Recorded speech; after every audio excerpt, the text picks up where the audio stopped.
Our next speaker is not only the highest profile educator in the gamification space, but an extraordinary expert on the questions of technology and policy, how technology affects industries, government, and the world. Kevin Werbach has been an advisor to the government on more than one occasion, including working on President Obama's transition team and to help set the government's policy on technology. He is a professor at Wharton. Many of you may have encountered him through his work there, where he taught what, as far as I know, is the first business school class on gamification in its entirety some years ago. And since then, Professor Werbach's gone on to write For the Win, a book that you can pick up here at the bookstore, and maybe he'll even sign your copy if you're lucky, and teach last year's super successful Gamification 12 course on Coursera that had over 80,000 students participate from all around the world. And not only was it significant in the annals of online teaching in MOOCs, but obviously for gamification and for behavior change and that kind of design, incredibly significant in its own right. And so if we were going to talk about how education, which is one of our most important collective assets, will be transformed by gamification and engagement, is there anybody you'd rather hear from than G Award Special Award winner Kevin Werbach?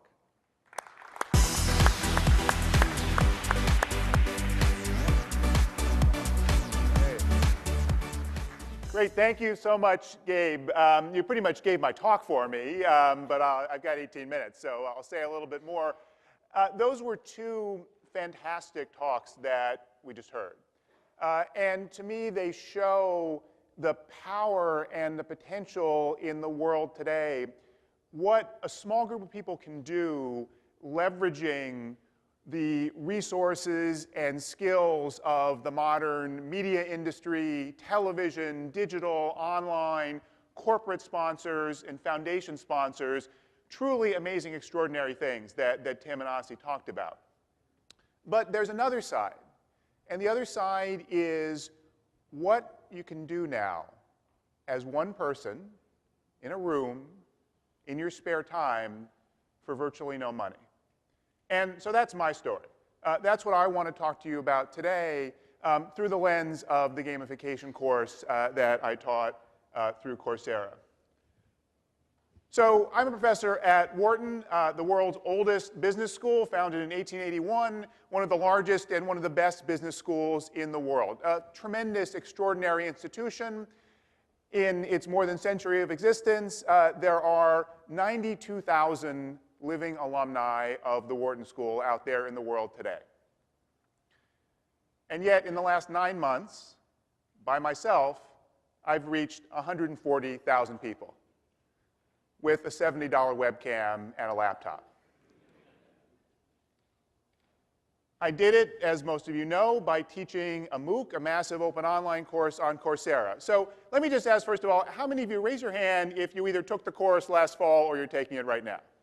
All right, great. So most of you can just go on your Twitter and Facebook right now, because you already know all this stuff.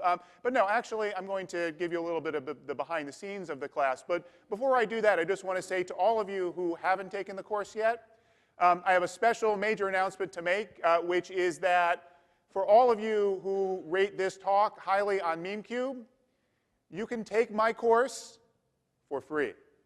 I won't charge you a penny, absolutely nothing, all right?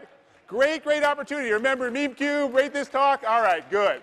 And all of those of you who've already taken the course or taking it now, please don't tell them that the course is free for everyone. All right, so this is an extraordinary thing. I'm a teacher, I'm a professor. I do lots of different things, but my day job is to teach. And I teach in a university, in a classroom. And yet there is tremendous, unbelievable demand for learning and knowledge around the world. There are about 18 million college university students in the US, about 150 million in the world today. But think about how many people there are out there who want to learn, who need to learn. And that's not just the people who are excluded because they can't afford to or don't have access to the existing higher education system, although that's a huge, tremendous problem. It's also people like all of you.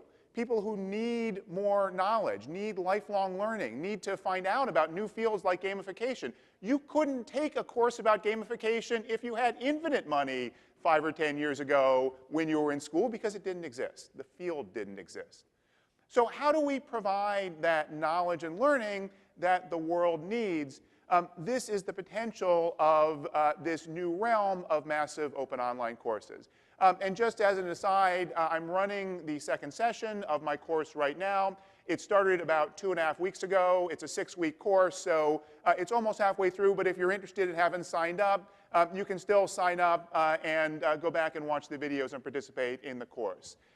So the first session of the course was last fall. And here are some of the really extraordinary statistics. Over 81,000 people signed up, mostly outside the US. And from over 150 different countries. And the shocking thing for me was 3/4 of them were people like you. They weren't students. They weren't people in school. They were people working, professionals who wanted that access to knowledge. I call this the dark matter of higher education. It's the stuff that we don't see. We see all the people who apply, and we see all the people who come to school at universities like mine. But there's this huge, huge group of people out there, much, much larger, who would be in the educational system, would be getting educated if there was a way to provide them access. And that's the opportunity that we have today. The other thing that came out of my class was the extraordinary level of engagement. So I record these little video segments, I sit and put them out, and people watch the videos. But that's not the whole course. What makes the course a course, what makes the course successful, is the interaction of all the students. So my course last fall, almost 20,000 posts on the discussion forums by students, almost 200,000 peer assessments, 187,000 times a student evaluated another student in the course. And to me, that is truly extraordinary. And what's so exciting is we're just at the beginning here. If we think about MOOCs and compare them to things like social media, we're kind of at the point where people at a conference like this one would be arguing about whether Facebook or MySpace or Tribe.net, remember Tribe.net, would be the long-term successful social media company. We're about at the point with search, where AltaVista and Lycos and InfoSeek were out there. Those were the big players, and there was a little new thing called Google. Early, early, early days. This stuff is tiny compared to where it's going. But that's what's so exciting to see what's possible even now. So what I'd like to talk to you about is how I did this and what are some of the lessons that I learned. There were 2 sets of big challenges. One was, how do you teach in this new way? MOOCs are only a few years old, and these big open MOOCs like Coursera, only about 1.5 years old. No one knows how to teach them. No one really knew, especially how to teach them in non-quantitative subjects. They started in things like computer science, which were very structured. You could have machine graders and parsers to assess people. How do you do this?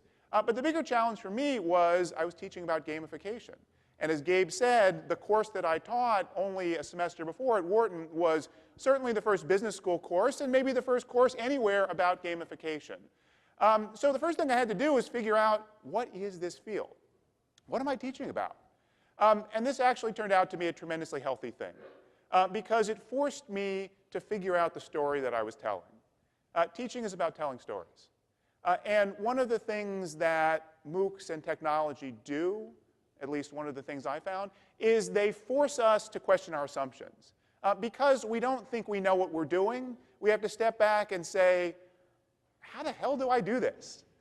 Without thinking that we know. I had never taught an online class before. I had barely taught about gamification before, so I didn't have a whole set of assumptions. I just sat down and figured out, what's the story that I want to tell, and how do I tell it most effectively? And what I concluded was that to explain gamification to people, I had to talk about 4 things. I had to talk about games. Certainly, this is about loyalty, it's about engagement, there are lots of other pieces to it, but I think if you don't understand something about games, if you don't understand how games work, what makes games powerful, what makes games special, then you're missing out the real secret sauce, the real definitive, distinctive aspects of gamification. But you need to understand more than games. You need to understand something about psychology, because gamification is a field about motivation. And for decades and decades, researchers and practitioners have learned a tremendous amount about how to motivate people. So you need psychology, but then you also need design. You need to understand not just in the abstract what these things are, but how to put them together, how to actually build systems, build products, and build services that work. And then you need to understand how to apply them in the real world. So I developed a course around those themes, again, that told a story. People ask me, well, how did you make that work? How did you engage people? The truth is, I just did what I thought would work. And it was incredibly successful, but I realized in hindsight that what I had done was I had gamified. People come up to me all the time and say, oh, you're teaching a course about gamification. Did you have leaderboards and badges and point systems and all that stuff in the course? No, not at all. The course is not gamified. But that's because the course is a game. The course, in some ways, is completely gamified, but not on the surface. Which is not to say it might not be gamified or other courses can't be or aren't gamified and that's not valuable. First of all, I thought to actually gamify this course explicitly in a way that I felt comfortable with was much too hard and would take much longer than I had to develop the course. And frankly, when you're teaching people about the techniques of gamification, that's actually the worst time to use the badges and the point systems and the levels and so forth, because people understand what they're about. They understand what you're trying to do. The magic is gone. So what I did was think about the course as a game. Think about what I was trying to do through the lens of game design. So let me just share with you some of the things I did, some of the ways that I tried to use the lessons of gamification in teaching about the course. So first thing is, typically when you design a course, you use one of the two structures that I've got up here. The typical one is you say, all right, Unit 1, Unit 2, Unit 3, material, material, material, material. Or what you do is you say, content, content, content, test. Content, content, content, final exam. And I sat and thought about that, and I said, you know what, no game would be designed that way. The first one is boring. The second one just freaks people out because suddenly you're springing these tests on them. Games look like this. Games have a player journey. Games start by onboarding, by making it really easy to figure out what the game is about and sucking you in. The game designer thinks a whole lot about how do I get people engaged? How do I pull in my players and make them regular players? And then the game has a series of rising and falling action. It puts the player on a journey all the way up towards mastery. So that's one of the things I taught about in the class. So I thought, what would it look like to design a course that way? And that's how I structured my course. The series of assignments, the series of elements, the content, other pieces I did were all based on that gamified kind of player journey. And the course was designed as a structured narrative that built ultimately to a conclusion. Second thing I did. I have to put up the obligatory Bartle player type slide, because if I don't, Richard will get very upset. Many of you have seen this. There are lots of different variations of this, but one of the things that we learn from gamification is that there are different types of people and there are different types of players. And every good game will have players with different kinds of motivations, and all of us at different times are motivated in different ways. Sometimes we're more into the achievements, sometimes we're more into exploring and so forth. And yet, when we teach, normally, we don't think about that. We just say, what am I trying to present, and how am I going to present it to the students? So for this course, I thought, well, all right, how can I motivate different kinds of students or motivate students in different ways? Some of it is clearly about achievement. Some of it is clearly about you want to do well on the test, you want to do well on the quiz, you want to succeed and pass the class. But what about the other aspects? What about exploration? What about socializing? What about the other things that motivate us in games? And again, the opportunity of something like a MOOC, where I'm not assuming the limits, I don't have the constraints of being in a room like this one, allow people to think much more broadly about what to put into the course. So I set up a wiki, because there's what I create in the course, there's the discussion forums, but for people who want to explore more deeply, why not let them build their own wiki? So I just put up a blank wiki and said, all right, go create the world's best gamification wiki. And the students did. And then I put it up again for this session of the class, said, all right, make it even greater. And the students who wanted to went out and curated and found resources, not anything that I controlled, not anything that they got any kind of reward for, but that engaged and provided an opportunity for students who had those kind of motivations. For students who wanted to connect with each other. Because the great challenge of these MOOCs is you're online, you're watching these videos, you see me talking to you, but you don't have the same kind of communal aspect, the same sort of collaborative aspect of learning that we have in a well-functioning, good traditional classroom. So we set up opportunities for study groups, and people all around the world formed in-person or online study groups to do the class. So that allowed people opportunities for socializing. Just a couple of examples. But what I was able to do, again, using these very simple, low-cost, easy tools, was create a polyphonic kind of course experience. There's the central narrative that I provide, but there's lots of other things going on that people have an opportunity to engage with in different ways. The third thing I did, and this, if you're in the course or took it, you're probably familiar with, was I came up with this idea really kind of on a lark right before the course was starting, before I was recording the videos, that I would change the things behind me in the bookcases as I was sitting and talking. I had this idea, all right, it's a course about gamification, so I'll put some games and some caps from different sports teams and other stuff behind me on the bookshelves. And I said, all right, you know what I'll do? The course is made up of about 65 5 to 10 minute little video segments. In each one, I'll just change something.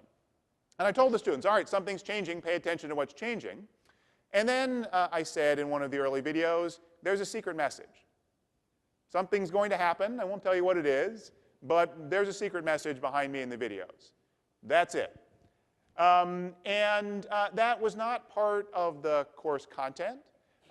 There's no reward the first time through. I said I'll announce the person on one of the videos who solves it first. The person who solved it actually said, I don't even want to be announced. I just am glad to know that I'm the one who solved it. I sent him a free copy of my book to thank him.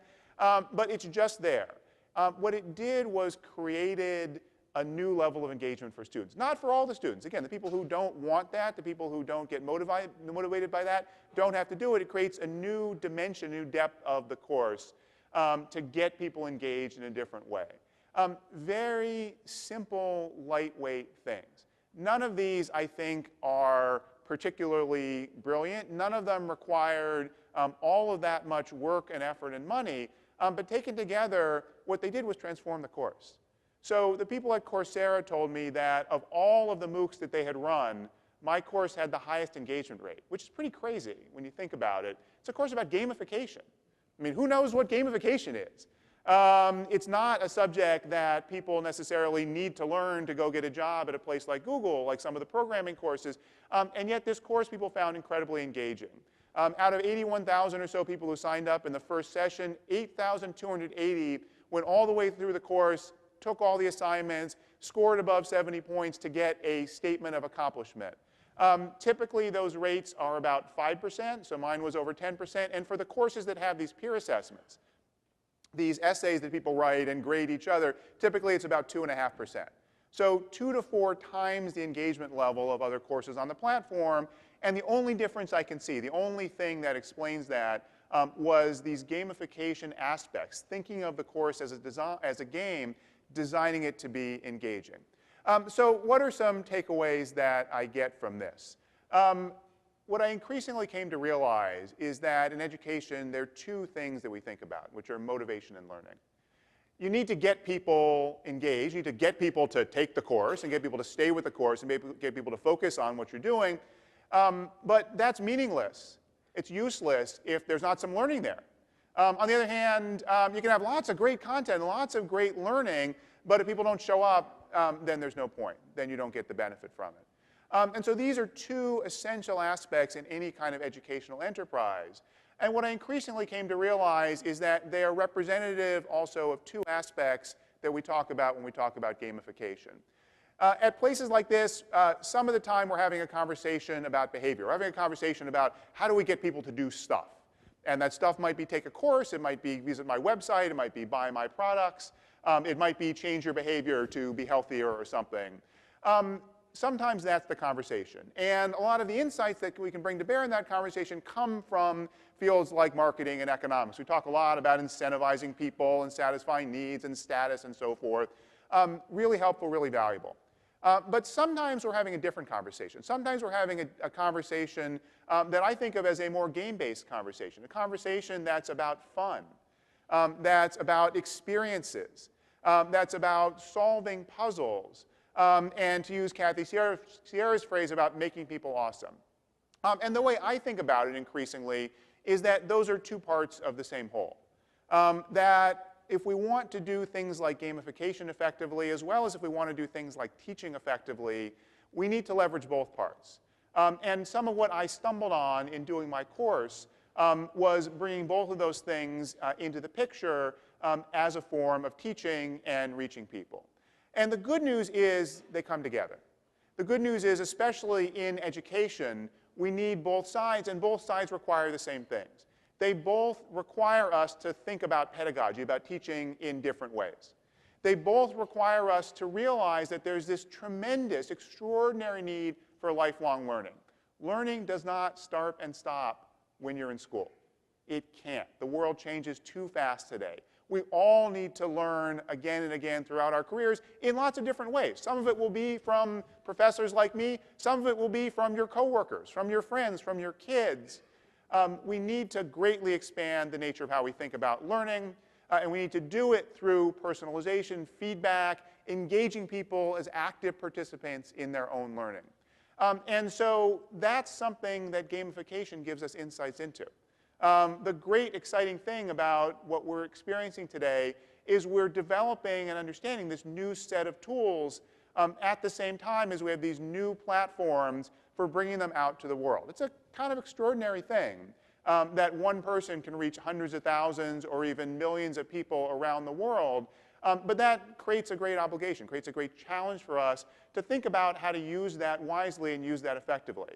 And the great thing for me, the incredibly rewarding thing for me, is hearing from so many people telling me about how they've taken my class and actually put it to work, actually used it in their businesses, used it in their life to actually do things and to actually succeed. Because, look, I'm just a teacher, and it's my job. All of you who've taken the class or are taking the class, you're the ones doing the hard work. Because this is what I've chosen to do for a living. But all of you have volunteered the most precious resource that you have, which is your time and your attention.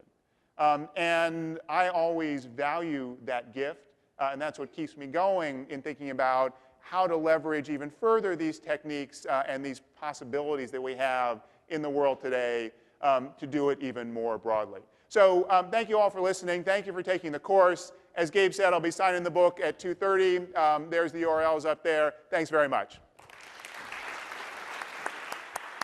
Awesome, dude. Awesome. Thank you so much.